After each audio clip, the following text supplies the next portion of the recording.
Selamat malam pemirsa Duta TV, jumpa kembali dalam Meet the Beauty Expert dan tentunya di suasana lebaran yang saat ini masih kita rasakan meskipun kalau tanggal 1 dan 2 Syawalnya itu sudah lewat beberapa hari. Mudah-mudahan Anda saat ini tengah bergembira menikmati kemenangan tentunya dengan tetap menjaga segala sesuatunya ya, menjaga ibadahnya dan juga menjaga asupannya. Biasanya suasana apalagi Anda yang mudik atau bersilaturahim dengan seluruh keluarga tidak lupa juga dihidangkan berbagai makanan-makanan khas. Nah, kalau sudah bicara makanan khas yang hanya ada saat lebaran, apalagi dengan kultur Indonesia yang banyak santan, banyak hal-hal yang gurih, manis, ini kayaknya suka nggak bisa menahan diri. Bagaimana agar kita tetap bisa menikmati sisa-sisa silaturahim lebaran ini tapi asupan dan juga kandungan kalori yang masuk ke dalam tubuh tetap bisa kita jaga. Kita sudah ketemu atau sudah menghadirkan Dr. Lutfi Eka MBiomed AAM. Seperti biasa kita akan tanya-tanya dengan beliau yang saat ini sudah cantik sekali dengan busana lebarannya. kita tetap walaupun sudah lewat kita tetap mengucapkan selamat lebaran ya, selamat hari raya dan suasana kita ingin memberikan suasana itu dengan tetap memakai dokter hadir dengan dress yang luasa lebaran. Idul Fitri ya Ibu ya. Gimana mudiknya Dok? Alhamdulillah menyenangkan Ibu. Iya, seru. kita ketemu banyak orang tuh menyenangkan ya, saudara dan lain sebagainya. Cuma yang agak itu menyenangkan juga sih. Karena ketemu ketupat, ketemu kue-kue, ketemu banyak hal. Sulit dihindari ya, Ibu. Kadang berpikir gini loh Dok, saya ketika ngumpul sama keluarga dan lain sebagainya, kapan lagi nih? Sudahlah, mumpung ya dalam waktu hitungan 1 minggu ini kita hajar bleh gitu.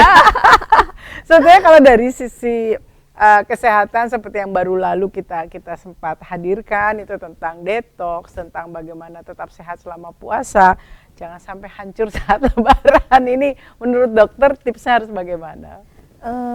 Yang utama adalah tetap membatasi asupan gula Ibu, itu yang utama. Kemudian mesti tetap ini ya Bu ya, jaga pola makan. Dengan saran Kemenkes ya Bu ya, isi piringku. Jadi isi piringku itu ada yang namanya sumber karbohidrat, kemudian ada sumber protein, lauk pauk ya Bu ya, kemudian buah-buahan, sayuran itu sebagai sumber vitamin dan mineral. Kemudian yang keempat itu adalah atur kembali pola tidur, karena sebelumnya mungkin sebulan penuh kita dengan pola tidur yang berubah-berubah ya Ibu ya, mungkin gitu selama Ramadan. Jadi atur kembali pola tidur kita untuk mencegah berbagai penyakit, karena ketika kita kurang tidur pun itu akan mempengaruhi yang namanya imunitas kita. Kemudian yang kelima, tingkatkan kembali olahraga atau aktivitas fisik Ibu, karena kan tadi kata Ibu sudah mendapat jamuan, kemudian makanan yang luar biasa tentunya, santan itu sulit dihindari ya, semua makanan yang berlemak itu, jadi harus meningkatkan olahraganya dari yang sebelumnya seperti itu, karena untuk membakar yang sudah masuk kan ya Ibu ya. Dan yang paling akhir dan paling penting sering orang lupa adalah jangan lupa untuk lakukan pemeriksaan kesehatan. Jadi itu sering terlewat ya. Oke, memeriksakan kesehatan saya untungnya termasuk yang agak rajin sekali. Sudah usia begini dan kita melihat item-item lab itu yang harus diwaspadai seperti kolesterol merah-merah atau tidak. Nah, ini menjadi menarik adalah kadang kita melihatnya range waktunya memang pendek. Anggap saja seminggu lah ya, seminggu yang total kita lakukan silaturahim, nggak bisa nolak. Biasanya juga minim sayur hijau, minim buah gitu loh kan. Adakah saran dari dokter? Ini soalnya masih ada sisa nih, masih ada sisa waktu. Kalau sebelumnya adalah dari waktu ke waktu bukber, sekarang dari waktu ke waktu kan halal bihalal nih Dok ya. Apa yang bisa kita konsumsi? Dan bagaimana menyeimbangkan tadi antara makanan khas lebaran dengan asupan lainnya. Iya, jadi jangan lupa bahwa kita tujuan berpuasa sebulan yang lalu itu adalah detox. Jadi jangan sampai efek detoxnya itu hilang hanya dalam 1 minggu atau sekian minggu ya Ibu ya.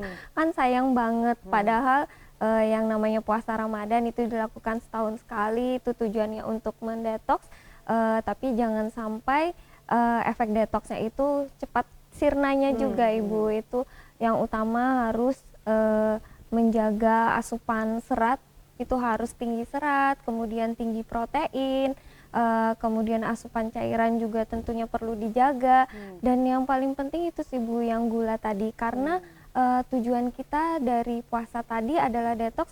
Kita selama setelah lepas dari puasa Ramadan ini harus tetap membatasi yang namanya gula kita, karena tujuan kita ya tadi untuk mendetoksnya tetap berlanjut seperti itu. Karena jika tubuh over dari si gula tadi itu bukan hanya efeknya ke penyakit-penyakit saja, misalnya seperti diabetes, tapi juga pada akhirnya nanti akan menimbulkan penumpukan lemak pada tubuh seperti itu.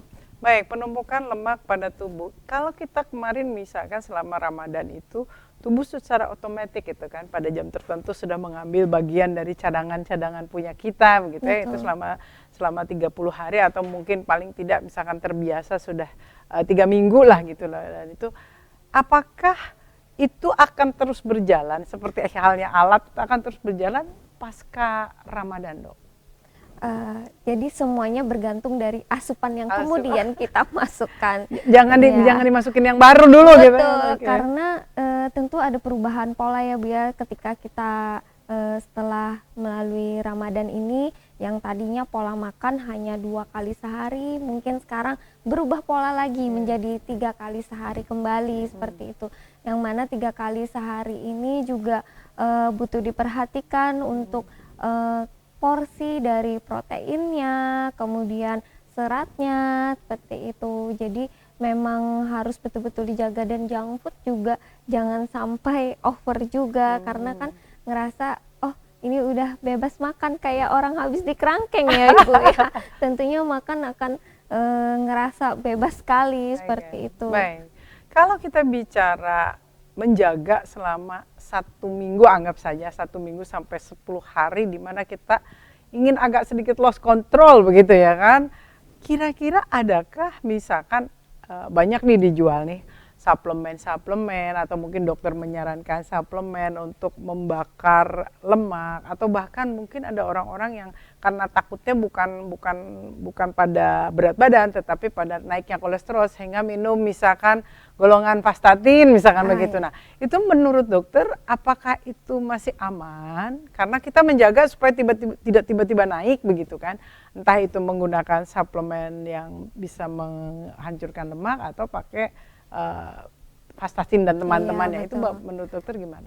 Jadi harus melakukan pemeriksaan kesehatan terlebih dulu sebetulnya, karena itu termasuk yang namanya golongan obat ya Ibu, bukan bentuk suplemen lagi. Jadi memang kalau dalam bentuk golongan obat itu memang harus sesuai dengan indikasi.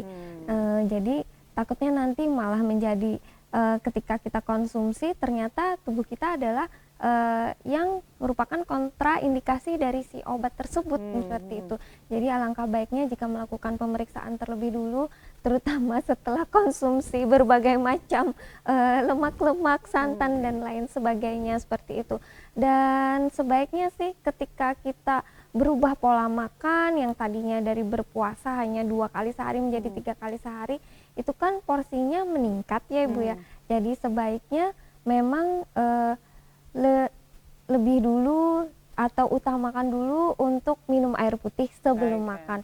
Jadi kita setidaknya ada yang mengisi dulu sebelum main course tadi. Jadi tetap sebetulnya polanya ya. Betul. Kalau misalkan suplemen-suplemen yang kita bisa konsumsi dan masih lah gitu lah, anggap itu entah herbal atau apapun, banyak kan nih yang selama perjalanan paling nggak 10 hari lah diminum deh gitu supaya nggak apa. Itu indikasi itu aman itu seperti apa Dok? Indikasi untuk aman konsumsi yang tadi herbal tadi ya. Penyeimbang itu. Mungkin kalau sebangsa kayak teh-teh herbal itu tidak masalah sih ya Ibu ya, masih karena aman ya. non medis Ya. ya. Seperti itu, kecuali yang kita konsumsi adalah golongan obat-obatan. Jadi memang harus melakukan pemeriksaan terlebih dulu. Jika lebih atau di atas dari angka normal, maka kita wajib untuk konsumsi obat-obatan tersebut. Oke. Seperti itu. Ada orang-orang yang punya alarm tubuh Betul. bagus begitulah. Ketika misalkan saya termasuk yang agak tahu ini kayaknya kolesterol lagi naik Ada begitu sinyalnya kan. ya, Ada Bu. sinyal, entah itu ada kayak orang kita bilangnya masuk angin itu, dan itu akan menjalar gitu. Nah itu apakah itu boleh digunakan atau tetap harus lab? Sementara kan kita ini lagi silaturahim dong, nggak mungkin ke lab gitu. Itu menurut dokter seperti apa? Tetap harus pemeriksaan Oke. kesehatan Ibu, karena bisa jadi juga nyeri-nyeri di tubuh itu karena bedanya pola tidur atau jam tidur kita yang berubah kembali ya Ibu ya. Karena ketika kita lebaran ini memang berubah, yang tadinya jam biologis kita di jam malam ini kembali lagi seperti awal, seperti itu. Oke, jadi jangan sembarangan ya kalau mau diet dan lain sebagainya, atau mau menggunakan suplemen, nggak pengen diet nggak menggunakan suplemen selama masa-masa lebaran ini. Jadi Anda masih punya berapa jadwal halal bihalal dan apa yang harus dilakukan, kita masih akan kupas masih dengan Dr. Lutfi sesaat lagi.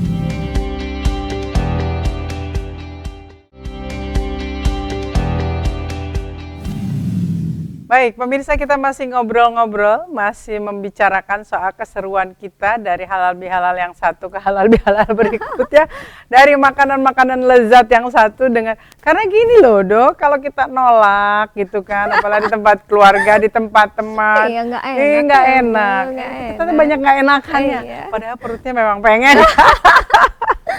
Nah, sekarang oke lah, kita anggap saja seminggu kemarin gitu kita sudah jor-joran makan segala macam yang enak dengan perasaan tidak enak itu kan, kadang tidak nyaman gitu, kadang nyaman lawan orang gitu. Nah, itu kira-kira proses mengembalikan tadi kepada fungsi detox yang sebelumnya, Betul. dan juga agar kita tidak terlalu lost, itu apa yang harus dilakukan? Ya sebetulnya sayang banget sih ya Bu ya, kalau seandainya efek detox tubuh yang kita dapat selama Ramadan itu tidak di maintenance. Sebetulnya maintenance-nya sih bisa dengan kita yang tadi membatasi yang namanya asupan gula. Karena sekalipun kita dalam sehari pun tidak konsumsi gula, itu sebetulnya tubuh kita aman-aman saja, tidak ada masalah. Karena memang angka cakupan gizi dari kebutuhan si gula tersebut itu hanya 4 gram atau kurang lebihnya sekitar 1 sendok teh gitu. Tapi yang namanya gula itu memang punya efek sakau ya Bu ya. Kalau di medis namanya adiksi, dan efek adiksinya itu 7 kali lipat Ibu. Jadi kurang lebih kayak orang berhenti ngerokok. Dan efek adiksi itu akan kita rasakan kurang lebih 3-7 hari. Jadi setelah kita melampaui 3-7 hari dari efek adiksi si gula tadi, sebetulnya kita bisa kok melalui hari-hari tanpa gula, tanpa tepung, itu sebetulnya bisa banget gitu. Ini kalau kita bicara gula kan pasti kaitannya itu dengan diabetes mellitus ya Dok ya. Nah, ada diabetes mellitus yang memang pada akhirnya orang tuh sudah tervonis itu, ada yang indikator karena makan banyak gula lalu dia naik. Nah, itu membedakan bahwa kita ini hanya temporary dengan yang memang kronis gitulah, atau memang divonis diabetes, itu bagaimana Dok indikatornya? Harus dengan pemeriksaan Mau kesehatan tidak mau ya. memang. Oke. Betul. Apalagi yang karena faktor genetik ya, itu memang resistensi insulin itu memang harus yang namanya melakukan check up rutin dan konsumsi obat. Itu dia kenapa kita sebaiknya melakukan cek rutin kesehatan, karena makanan yang ada sekarang itu banyak sekali makanan siap saji. Contohnya saja buah-buahannya Bu ya, itu mudah sekali buah-buahan kaleng seperti itu. Jadi mungkin nilai gizinya patut dipertanyakan juga sebetulnya ya Ibu ya. Dan seperti itu, mungkin makanan kita yang sekarang ini memang berbeda dengan yang dulu ya Bu ya, memang original gitu ya Bu ya. Mungkin efek dari timbulnya penyakit kronis itu mungkin minimal ya di zaman dulu seperti Baik. itu. Dok, ketika misalkan tadi akhirnya dokter katakan segala sesuatu harus melakukan pemeriksaan. Betul, Lalu pemeriksaan. ketika kita habis selesai kegiatan dari halal bihalal satu ke halal bihalal berikutnya, kita berinisiatif untuk cek lab. Lalu angka gula kita itu naik misalkan di atas normal. Kan itu mungkin saja karena kita Betul. wah lagi asik segala dimakan. Nah itu bagaimana menentukan bahwa oke ini saya datang nih ke dokter misalkan, dokter sebagai dokter untuk oh ini hanya temporary nih gitu loh. Adakah ciri-ciri di dalam tubuh kita kah atau di dalam angkanya atau seperti apa? Jadi memang sebaiknya kita melakukan check up kesehatannya itu pun kita sebelumnya melakukan puasa. Jadi minimal puasa untuk mendapatkan nilai yang efektif atau nilai valid itu sebaiknya minimal puasa 8 jam. Jadi kayak orang puasa lagi mesti sahur. Kadang kan orang sering melewatkan juga Bu atau mengabaikan seandainya mau cek pemeriksaan kesehatan di jam 8, biasanya jam 8 malam itu udah merasa makan gitu. Jadi tidak makan lagi, harusnya di jam 12. Jika untuk pemeriksaan di jam 8 pagi itu jam 12 harus melakukan yang namanya masukkan asupan, jadi harus makan seperti itu. Jadi kayak macam orang sahur seperti itu Ibu. Tapi kan seringkali kita terlewatkan seperti itu ketika akan melakukan pemeriksaan fisik. Padahal untuk mendapatkan nilai valid sebaiknya melakukan ritual seperti itu sih. Jadi ada asupannya dulu berjarak. Betul, jadi berjarak. Jadi dengan timing tertentu gitu, yaitu 8 jam dari jam jadwal pemeriksaan. Baik, gitu. jadi artinya pas aja jam 10 ya. Betul. Off, tapi jam 6 dong harus diambil darahnya ya. Betul. Okay. Dan rata-rata biasanya kan baru bisa dilakukan antara jam 8 hingga jam 10. Jadi harus diperhatikan di 8 jam sebelumnya. Oke. Ya. Nah ini karena gula ini kalau sudah masuk, apalagi sudah levelnya adalah diabetes mellitus, itu kan jadi momok tersendiri bagi kita. Apalagi dengan kalau diindikasikan jadi ada DM itu kita mau melakukan treatment apapun juga susah. Betul, ya. riweh ya Bu Nah ya. kembali ke tadi kesehatan tubuh, sekarang ke kesehatan kulit dan wajah. Nah ini perjalanan mudik, apa namanya umpel-umpelan gitu lah, kadang-kadang udah nggak sempet cuci muka ya Bu gitu lah, ya. karena serunya ngobrol dengan keluarga. Nah ini ketika kita muka tiba-tiba menjadi breakout, apa yang dokter sarankan untuk pertama kali dilakukan terhadap mereka yang ya mungkin pulang mudik ini Dok? Tetap wajib pencegahan ya Bu ya, daripada timbul breakout gitu. Salah satunya adalah tetap menjaga hygiene kulit wajah, terutama cuci muka tetap 2 kali sehari dengan sabun wajah yang sesuai dengan indikasi kulit. Kemudian jangan lupa gunakan sunscreen, kemudian pelembab yang sesuai dengan kondisi dan jenis kulit seperti itu. Kemudian makanan juga berpengaruh sekali sebetulnya Ibu. Jadi kan biasanya kalau di di Lebaran itu ada sajian-sajian yang manis-manis, belum lagi kacang-kacangan ya. Mungkin porsinya ya Ibu ya mesti dibatasin gitu. Jadi kita mesti aware misalnya yang tadi Ibu bilang mungkin di beberapa individu itu ada yang memberikan sinyal Ibu. Misalnya dengan makan yang over berminyak atau tinggi lemak gitu, itu mudah terjadinya atau timbul jerawat seperti itu udah harus aware terhadap kulitnya. Jadi mesti dihindari sebaiknya makanan seperti itu ya, daripada ngopenin si breakout ya Ibu ya. Gitu. Oke, baik. Dan kembali ke masalah kulit ya Dok ya, kan dokter di beberapa episode sebelumnya memang ada tren-tren looknya gitu ya. Nah untuk menjaga nih traveling nih Dok, nih traveling mungkin ada yang masih saat ini bersisa atau justru melakukan mudiknya terakhir gitu kan.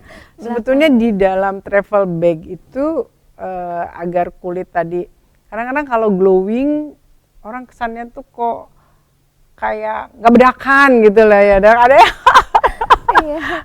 lalu tumpuk segala macam yang ada di atas. Jadi sebetulnya kalau kita tips dalam perjalanan, ada yang pengen full coverage, ada yang pengen yang natural, ada yang juga cuma tap saja, cuma kelihatannya kok kayak apa ya, orang Pucet ya? kita pucat begitu. Nah ini menurut dokter tuh seperti apa sih cara untuk tampil looknya tetap oke, tetap sesuai kekinian, tapi tetap sehat gitu Iya. loh.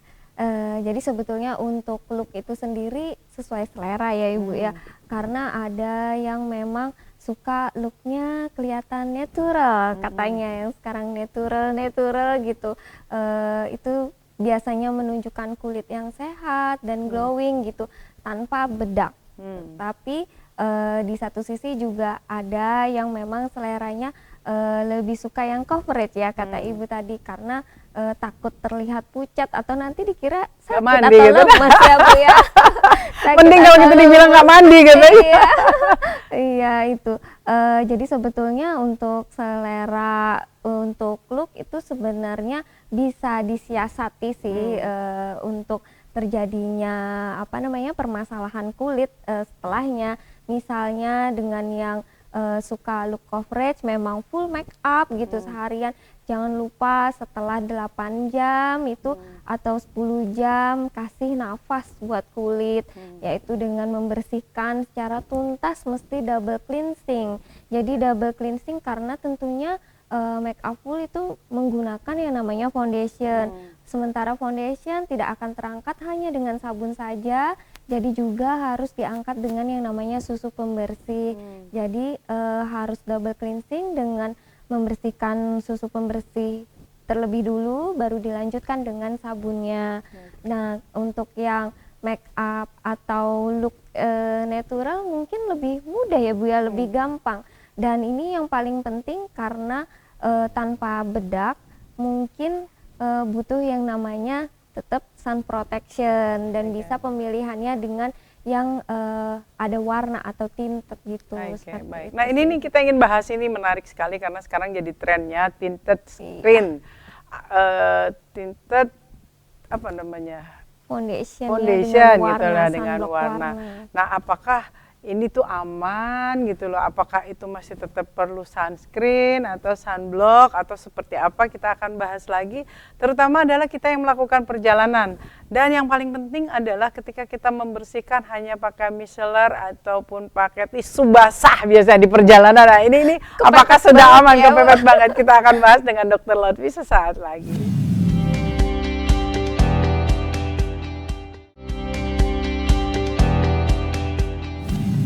Baik, pemirsa, kita masih ngobrol dengan Dr. Lutfi. Ini kita lagi cerita kondisi-kondisi darurat khususnya di perjalanan-perjalanan, atau mungkin kita lagi di rumah orang atau di rumah saudara yang kayaknya kita kalau bawa perlengkapan perang untuk cuci-cuci ini agak susah. Nah ini Dok, kadang-kadang itu saya lakukan sendiri juga. Membersihkan misalkan sudahlah pakai tisu basah. Kalau di rumah kadang-kadang juga pakai micellar. Itu tuh amankah selain misalkan tadi dokter menyarankan pakai susu pembersih, karena susu pembersih agak ribet gitu loh. Jadi kita pakai micellar atau pakai tisu basah, baru nanti setelah itu dibersihkan dengan sabun. Apakah cukup aman untuk membersihkan make up kita gitu lah? Jadi wanita itu memang ribet ya. Betul. Ribet banget gitu. Jadi kalau kondisi kepepet gitu ya boleh nggak boleh ya Ibu ya. Daripada enggak gitu ya. Kita memberikan apa ya, space buat kulit juga untuk bernafas gitu ya Bu ya, karena setelah yang namanya kita di perjalanan apalagi yang full coverage kata Ibu itu wajib dibersihkan sih antara 8 sampai 10 jam karena biar kulit kita itu bisa istilahnya ya nggak kebebanan lah gitu, seperti itu. Ya kalau misalnya dengan kondisi kepepet seperti itu mungkin tidak dibenarkan sebetulnya karena kan menimbulkan resiko, misalnya yang pertama alergi. Jadi tisu basah itu mungkin ada kandungan parfum atau yang lain-lain, itu mungkin nantinya akan bisa memicu yang namanya alergi. Dan alergi itu nanti juga bisa memicu yang namanya komedo atau jerawat, pembentukan komedo atau jerawat seperti itu. Memang paling efektif sebetulnya membersihkan wajah dengan sabun dan susu pembersih sih Ibu. Dan kalau micellar bagaimana? Nah, dengan micellar water itu seandainya untuk kulit usia di bawah 35 tahun mungkin tidak ada masalah ya Ibu ya, karena metabolisme kulitnya pun masih oke, seperti itu. Kemudian tingkat kolagenisasinya juga masih bagus. Akan tetapi di usia 35 apalagi 40-an ke atas itu biasanya kita merekomendasikan untuk penggunaan yang namanya susu pembersih, karena dia juga bisa mencegah yang namanya pembentukan kerut-kerut wajah seperti itu. Jadi jika dengan membersihkan hanya dengan micellar water itu mungkin akan beresiko kulit lebih mudah kering, terutama pada yang usia-usia menopause ya Bu ya, seperti Nah, itu. ini menjadi catatan. Wah, micellar water di rumah harus segera disingkirkan ini. Ketahuan sama dokter. Kadang pengen praktis-praktis Iya, seperti betul. itu. Ada lagi teman-teman yang juga sekaligus mungkin untuk massage ya, jadi nyuci di sekaligus massage itu menggunakan oil gitu, entah itu baby oil ataupun mungkin pakai olive oil, itu sekalian massage sekalian bersihkan. Apakah itu boleh atau justru tambah bikin meresap kotoran itu? Jadi sebetulnya boleh-boleh aja Ibu, justru itu bisa digunakan kayak VGO ya, minyak virgin oil itu bisa digunakan sebagai masker buat wajah. Akan tetapi jika difungsikan sebagai pembersih mungkin efek yang diinginkan mungkin tidak akan didapat seperti itu. Jadi susu pembersih yang paling tujuannya top memang gitu ya? iya betul, memang ingin kulitnya lebih cenderung lembab kan seperti itu. Baik, ini kita lagi bedah yang lagi tren-tren terutama di sosial media ya Dok ya. Nah sekarang ini juga kan kalau fungsi dari toner itu kan sebagai astringent gitu lah. Tapi Betul. ada juga yang untuk ngangkat kulit, Oh, ada yang iya, juga sekarang betul. toner yang sudah diberikan zat aktif untuk Betul. eksfoliasi. Nah ini menurut dokter seperti apa ini? Jadi untuk toner yang disertai dengan zat aktif itu sebenarnya bisa disesuaikan fungsinya dengan kondisi dan jenis kulitnya. Kembali lagi apapun bahan yang diaplikasikan ke kulit atau wajah itu tentunya akan menimbulkan reaksi. Jadi kita tetap harus menyesuaikan dengan yang namanya kondisi dan jenis kulit. Karena ketika pemilihan bahan-bahan tersebut tidak sesuai dengan kondisi kulit kita, itu yang terjadi justru permasalahan-permasalahan kulit yang akan bermunculan seperti itu. Artinya Gitu. boleh misalkan Boleh. menggunakan itu untuk bolehnya boleh kalau bagaimana, tidak bolehnya kalau bagaimana? Iya. Jadi misalnya ada beberapa yang misalnya beredar di pasaran ya yang dijual bebas, itu yang mengandung aloe vera, itu memang bagus untuk kulit yang dry skin. Jadi cenderung kulitnya kering, itu membutuhkan kelembapan yang tinggi, bisa menggunakan yang namanya astringent yang berbahan memang melembabkan, misalnya seperti aloe vera atau lidah buaya. Kemudian ada juga yang saya perhatikan mengandung AHA dan BHA seperti itu. Itu hanya untuk jerawat yang aktif atau meradang seperti itu. Jadi untuk kulit yang sudah maaf Ibu misalnya berusia seperti itu, jika menggunakan bahan-bahan yang mengandung eksfoliasi itu justru jika terlampau sering akan membuat kulit kehilangan selimut kulitnya, jadi skin barrier-nya akan terganggu yang akhirnya nanti mudah flek, kemudian jika terpapar matahari mudah merah seperti itu. Tapi kan dijanjikannya adalah justru untuk membersihkan flek. Sering kita sekarang ini berseliweran sekali iya, di sosial media kita bahwa Betul. misalkan glycolic acid itu bagus untuk eksfoliasi khususnya untuk yang flek begitu kan, untuk mengangkat kulit kering. Lalu ada lagi yang asam apa gitu loh kan. Nah, Betul. itu dijual bebas loh Dok. Itu menurut dokter bagaimana?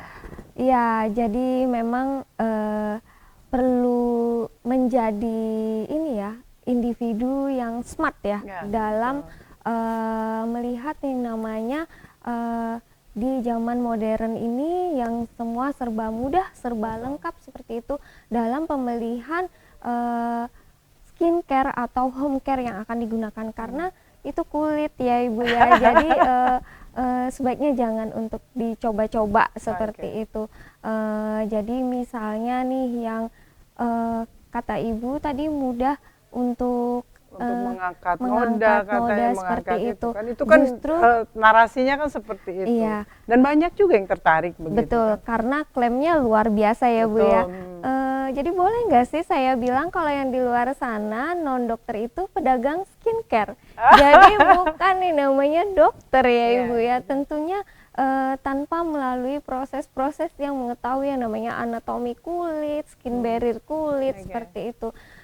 Justru yang terjadi sekarang memang lumayan salah kaprah ya Bu ya. Ingin kulit glowing jadi harus dieksfoliasi. Sebenarnya kunci dari kulit glowing itu adalah kulit yang sehat.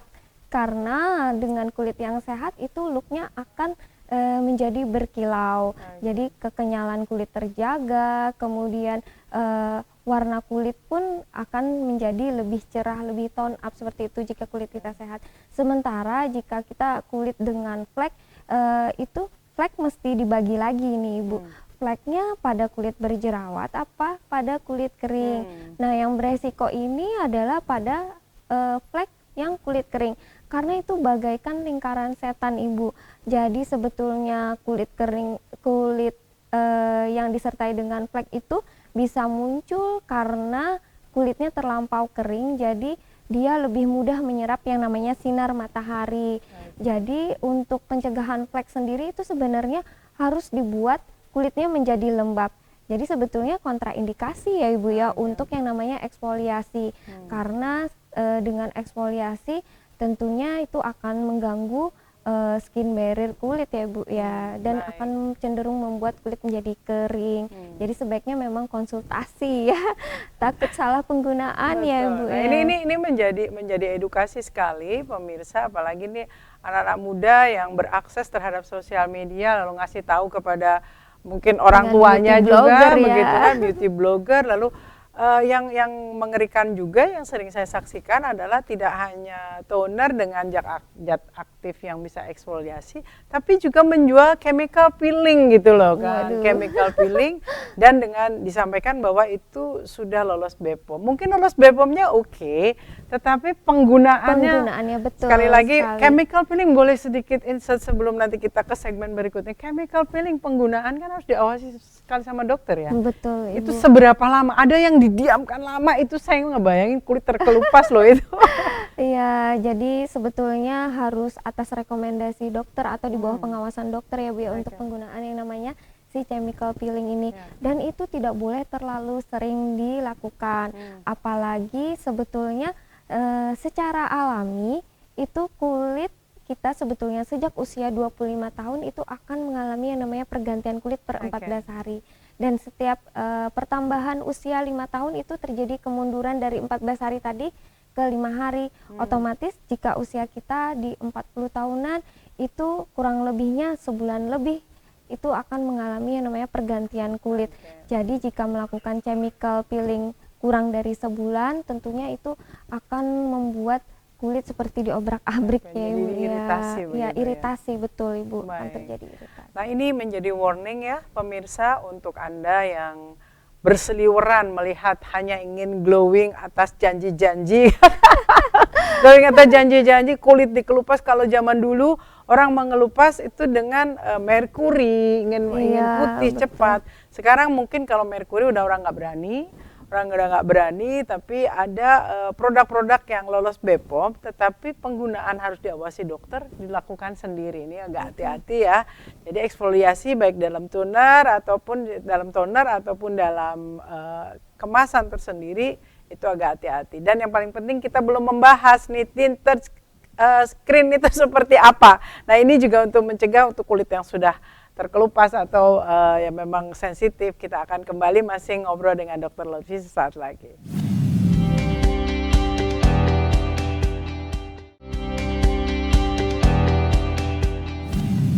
Baik, kita masih ngobrol dengan Dr. Lutfi. Dok, nih sekarang adalah tabir surya.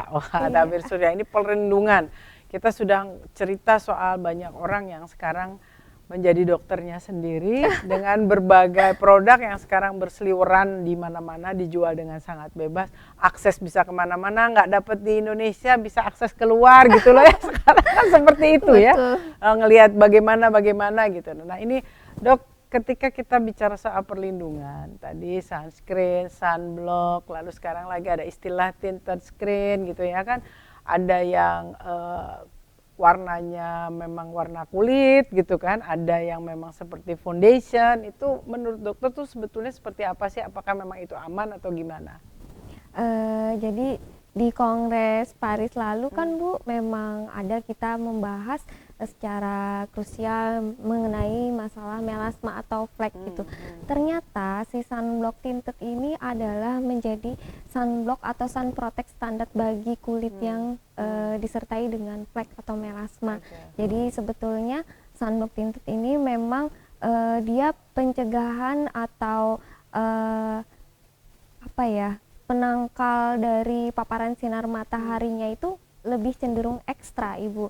Selain itu juga yang perlu diperhatikan adalah PA++ yang pernah saya ceritakan di waktu yang lalu, dan untuk pemilihan sunblock tinted atau non tinted ini sebetulnya berdasarkan dari jenis kulit masing-masing. Jadi kalau kita menyadari bahwa kulitnya memang cenderung berminyak, biasanya pagi hari itu daerah T udah kayak produksi oil gitu ya Bu ya, di daerah T itu kita tidak kurang cocok lah ya untuk penggunaan namanya sunblock tinted, karena si sunblock tinted ini dia lebih melembabkan daripada sunscreen biasanya, karena dia ada kandungan foundation ya, lebih coverage, otomatis kan lebih membuat kulit cenderung menjadi lembab ya, seperti itu.